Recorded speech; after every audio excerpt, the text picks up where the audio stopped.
Week 17 is officially here, and it is crunch time. We are entering championship week of your fantasy football leagues. There's no next week. There's no week after. This is the week where all the marbles are on the line. Again, I'm not going to go through 10 to 15 names on the waiver wire. Oh, maybe you could stash him for later. Oh, maybe he's got some upside in 2 or 3 weeks' time. No, I'm going to be going through 3 running backs and 3 wide receivers that if you are desperate, you need someone to put in your lineup in a pinch, I trust enough to be able to take home the glory in championship week. And for those of you out there that maybe don't have your own sweat, if you guys want to have a sweat for this weekend, root on myself and Corey. We were able to advance one team to the BBM final. 539 teams left. Winner gets $1.5 million.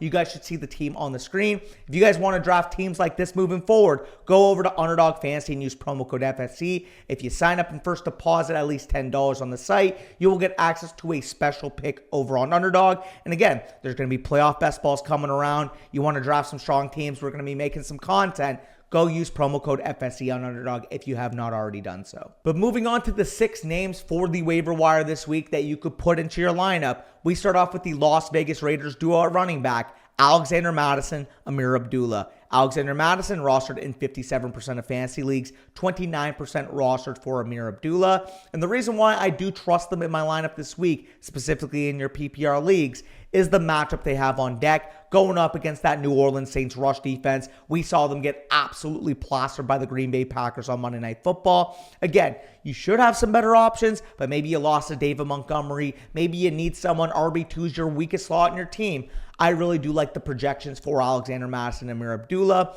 Alexander Mattison, more of the volume play. He's probably going to get about 60%, 65% of the team touches. Should have some goal line equity. And for Amir Abdullah's case, the receiving usage, the 2-minute drill work, we have seen him produce some big days in fantasy across these last few weeks. So again, not the most appealing offensive situation per se, but given the matchup against New Orleans and given the involvement of these running backs in these last few weeks, I think you can plug them in as top 30-ish level running back options. And the same applies for Tank Bigsby of the Jacksonville Jaguars, rostered in 58% of sleeper leagues. He took 12 touches and punched in a touchdown this past week versus the Raiders. And we do have a situation now with Tank Bigsby. 12 plus opportunities in each of his last 3 games, and now gets a Titans defense that looked like they gave up against Jonathan Taylor. If you guys watched that game, Titans versus Colts, Jonathan Taylor running wild, had 200 yards, I feel like, in the first 2.5 quarters of the game.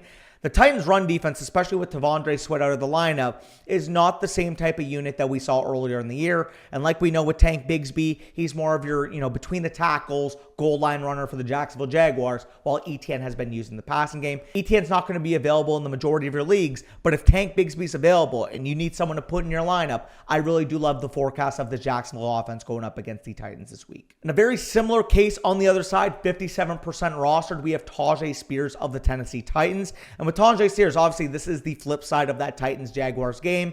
Tony Pollard, as we know, across these last few weeks has been banged up, and Tyjae Spears across the last 2 in particular has had back-to-back huge games. 4 touchdowns in his last 2 games, 20 plus PPR points in each of those games. And with Tyjae Spears, this is a prime matchup versus Jacksonville. As we know with Tyjae, big play upside, receiving upside. And if Tony Pollard were to be limited in this game at all, again, he hasn't really practiced across the last couple of weeks. Saw his workload deteriorate even more on this past Sunday game with Tyjae getting 61% of the snaps. Whether Tony Pollard plays or not, I think Tyjae Spears is a very strong option to put in your lineups this week. But moving on to the wide receivers, we go on to Jalen Mcmillan of the Tampa Bay Buccaneers, rostered in 50% of sleeper leagues. And again, should be picked up in a lot more leagues than only 50%, but let me make the case for why Jalen Mcmillan is a top 36 level wide receiver play for me this week. 57 plus receiving yards in each of his last 3 games, 4 touchdowns in those 3 games. And we have a situation now with Tampa Bay where Jalen Mcmillan has established himself as the wide receiver 2, and they are implied for nearly 29 points at home against Carolina. Must-win game for them. They need to keep pace to try to reverse the tiebreaker for Atlanta in the division. They are trying to secure their playoff spots. We already know Big Mike is going to get his on the other side, but Jalen Mcmillan has established himself as the clear-cut number 2 option in this offense, and the fact that he's even available in 50% of the leagues makes no sense to me. And a guy that will be more widely available in a lot of your leagues, we go on to Dontayvion Wicks of the Green Bay Packers, rostered in 20% of sleeper leagues. And the big news of this week, Christian Watson going down with that knee injury on Monday Night Football, does not return to the game against New Orleans Saints. With Dontayvion Wicks, it's pretty simple for the trend line of this season. When all of the other 3 Green Bay wide receivers are healthy, He just doesn't get a lot of snaps. We know Watson, we know Reed, we know Dubs have worked ahead of him this year. However, what we have seen from Dontayvion Wicks is when he does get on the field, when he does play snaps, Jordan Love trusts him with a ton of targets. We saw this past week, 7 targets in lieu of the Watson injury, scores that goal line touchdown. And this is a great game environment going up against Minnesota. Minnesota pass funnel defense, extremely strong versus the run, a lot more susceptible in the back end.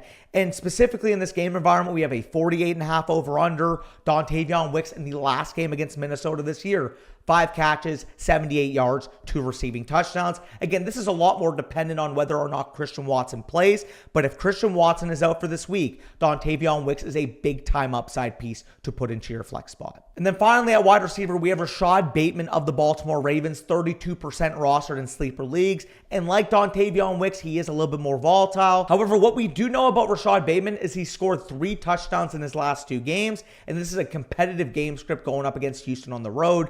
Baltimore implied for 26 points.